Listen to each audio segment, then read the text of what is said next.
Assalamualaikum warahmatullahi wabarakatuh. Hakikat anak disabilitas tunalaras. Pengertian tunalaras istilah untuk menyebut anak dengan gangguan emosi masih bervariasi. Istilah yang digunakan untuk menyebut anak dengan gangguan emosi adalah gangguan perilaku atau behavior disorder.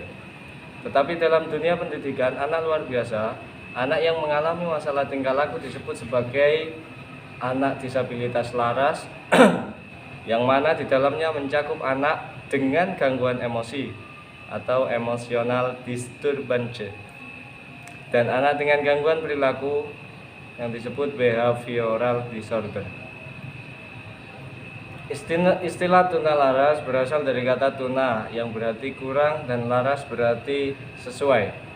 Jadi anak tunalaras berarti anak yang berperilaku kurang sesuai dengan lingkungannya. Berdasarkan definisi dari Ellie M. Bauer, Bandi Delphi 2006, bahwa anak dengan hambatan emosional atau kelainan perilaku apabila menunjukkan adanya satu atau lebih dari 5 komponen berikut: tidak mampu belajar bukan disebabkan karena faktor intelektual, sensori, atau kesehatan, tidak mampu untuk yang kedua, kesehatan, tidak mampu untuk melakukan hubungan baik dengan teman-teman dan guru, bertingkah laku atau berperasaan tidak pada tempatnya. Secara umum mereka selalu dalam keadaan tidak gembira atau depresi dan bertendensi ke arah simptom fisik seperti merasa sakit atau ketakutan yang berkaitan dengan orang atau permasalahan di sekolah. Karakteristik tunalaras. Tingkah laku anak disabilitas laras biasanya tidak mencerminkan kedewasaan dan suka menarik diri dari lingkungan sehingga merugikan dirinya sendiri dan orang lain, bahkan segi pendidikannya. Contoh geng motor yang tertangkap polisi. Anak disabilitas laras juga sering disebut anak tuna sosial karena tingkah laku dari anak disabilitas laras ini menunjukkan penentangan terhadap norma-norma sosial masyarakat yang berwujud seperti mencuri, mengganggu, dan menyakiti orang lain. Anak tuna laras adalah anak yang menunjukkan beberapa ciri-ciri yang menyimpang dari aturan dan jauh dari perilaku anak normal. Berikut ini karakteristik tuna laras menurut beberapa ahli. Menurut Wardani 2007, karakteristik anak tunalaras ada 3, yaitu 1. Karakteristik akademik. Kelainan perilaku akan mengakibatkan adanya penyesuaian sosial dan sekolah yang buruk. Akibat penyesuaian yang buruk tersebut, maka dalam belajarnya memperlihatkan ciri-ciri sebagai berikut. A. Pencapaian hasil belajar yang berada jauh di bawah rata-rata. B. Sering kali dikirim kepada kepala sekolah untuk tindakan indisipliner. 3. Seringkali tidak naik kelas atau bahkan dikeluarkan dari sekolahnya. D. Lebih sering dikirim ke lembaga kesehatan dengan alasan sakit, perlu istirahat. E. Seringkali membolos sekolah. F. Anggota keluarga terutama orang tua lebih sering mendapat panggilan dari petugas kesehatan atau bagian presensi. G. Orang yang bersangkutan lebih sering berurusan dengan polisi. H. Lebih sering menjalani masa percobaan dari pihak yang berwenang. I. Lebih sering melakukan pelanggaran hukum dan pelanggaran lalu lintas. J. Lebih sering dikirim ke klinik bimbingan.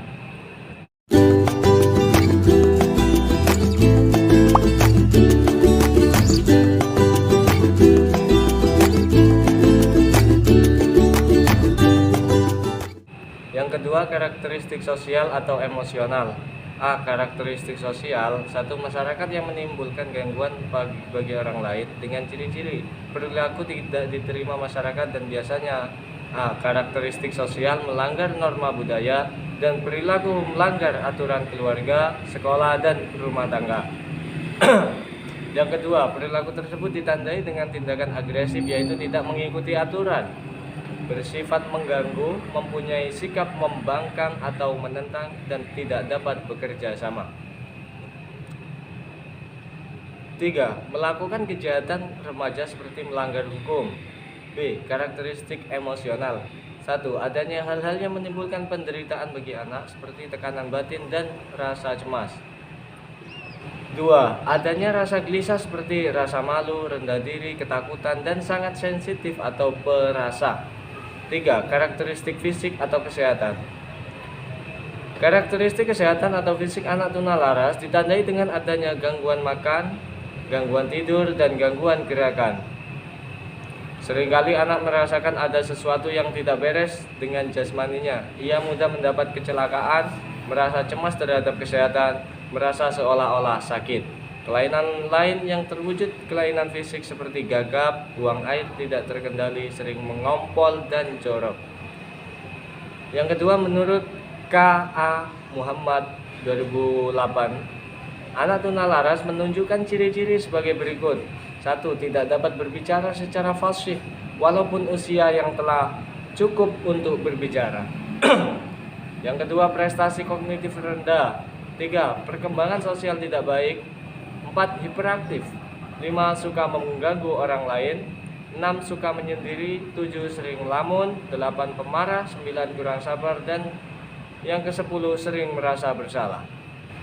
Berdasarkan berbagai teori yang telah dikemukakan mengenai karakteristik anak tunalaras, dapat disimpulkan bahwa anak tunalaras mengalami gangguan emosi dan tingkah laku dengan ditandai oleh perilaku yang berbeda dengan anak seusianya, seperti sering menyakiti diri sendiri, hiperaktif, suka membolos, nilainya berada di bawah rata-rata, sering bicara kotor, melanggar peraturan sekolah dan masyarakat, serta memiliki gangguan fisik. 3. Pendapat para ahli. Menurut Sumantri 2007 menjelaskan anak disabilitas laras adalah anak yang mengalami gangguan atau hambatan emosi dan berkelainan tingkah laku, sehingga kurang menyesuaikan diri dengan baik terhadap lingkungan keluarga, sekolah, dan masyarakat. Yang kedua, dari Wardani dan kawan-kawan 2007 berpendapat bahwa anak disabilitas laras adalah anak yang secara terus-menerus menunjukkan penyimpangan perilaku sehingga menimbulkan ketidakmampuan belajar, penyesuaian diri walaupun telah menerima layanan belajar serta bimbingan. Kemudian pendapat Kosasih 2012 mengemukakan bahwa tunalaras ialah sebutan untuk anak yang terindikasi memiliki gangguan dalam hal emosi dan perilaku yang diakibatkan oleh masalah intrapersonal sehingga ia mengalami kesulitan dalam berperilaku sesuai norma yang ada di masyarakat pada umumnya. Pendapat lain mengenai pengertian anak tunalaras dikemukakan pula oleh Kustawan 2013 bahwa peserta didik tunalaras merupakan peserta didik yang mengalami gangguan dalam hal pengendalian emosi, perilaku, atau kontrol sosial. Begitu pula dengan Pratiwi dan Martuningsih 2013 yang mengartikan anak tunalaras sebagai anak yang mengalami gangguan emosi dan kepribadian sehingga tidak selaras dengan norma di lingkungan sekitarnya. Berdasarkan beberapa pendapat ahli mengenai pengertian anak tunalaras, dapat diambil kesimpulan bahwa anak tunalaras adalah anak yang mengalami gangguan emosi dan penyimpangan tingkah laku serta kurang dapat menyesuaikan diri dengan lingkungannya, baik di dalam keluarga, sekolah, maupun masyarakat. Anak tunalaras juga mempunyai kebiasaan melanggar norma dan nilai kesusilaan maupun sopan santun yang berlaku dalam kehidupan sehari-hari, termasuk sopan santun dalam berbicara maupun bersosialisasi dengan orang lain. Dalam hal ini, jika anak tunalaras tidak memperoleh penanganan yang tepat, maka akan berdampak mengganggu kemampuan akademiknya di sekolah, sehingga prestasi belajar anak tunalaras menjadi rendah.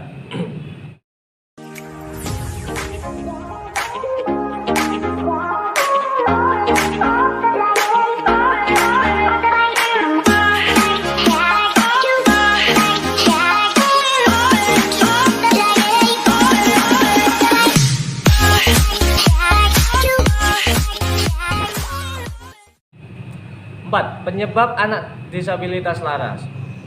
Menurut Santoso 2012, mengemukakan penyebab anak tunalaras ada beberapa hal, antara lain dapat disimpulkan bahwa penyebab ketunalarasan yaitu adanya tekanan-tekanan yang sering terjadi di masyarakat terhadap anak, ditambah dengan ketidakberhasilan anak bersangkutan dalam pergaulan di lingkungannya seringkali menjadi penyebab perilaku-perilaku yang menyimpang.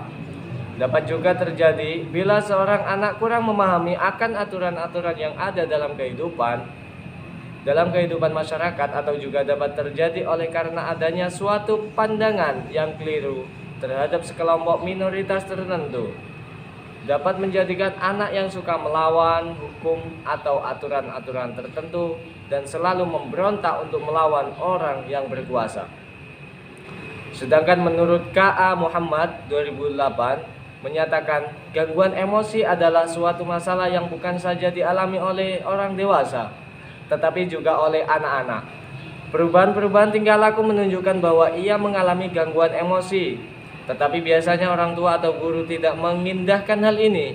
Akibatnya perkembangan anak-anak tersebut dapat dalam berbagai aspek terhambat dan ia akan terus dicap sebagai anak yang nakal, pemalas, dan berbagai sebutan buruk lainnya. Gangguan emosi mungkin muncul karena beberapa faktor seperti aspek keluarga dan suasana di rumah, orang tua bercerai, orang tua terlalu sibuk bekerja hingga mengabaikan anaknya, kemiskinan yang membuat kebutuhan primer tidak terpenuhi dan menjadikan anak-anak rendah diri dan tidak percaya diri, aspek pergaulan dan suasana di sekolah, tidak suka bergaul dengan teman-temannya, sering diejek karena kekurangan yang ada pada dirinya.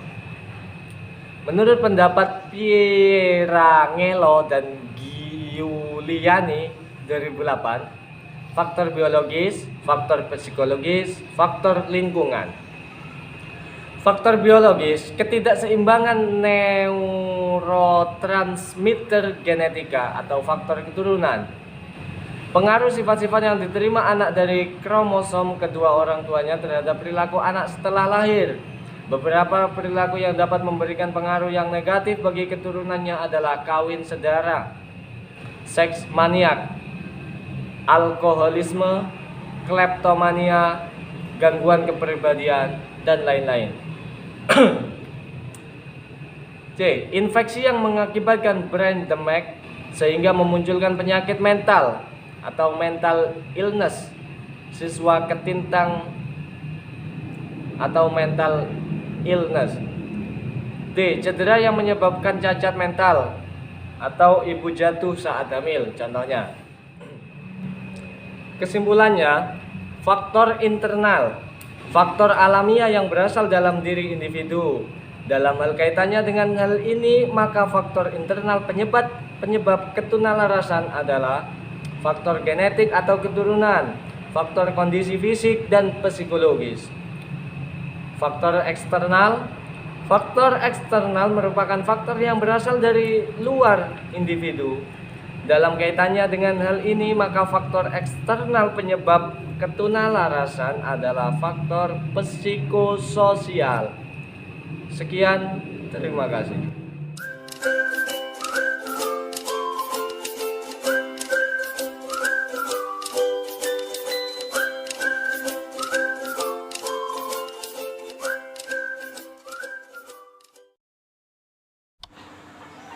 Ojo lali guys, subscribe, like, comment.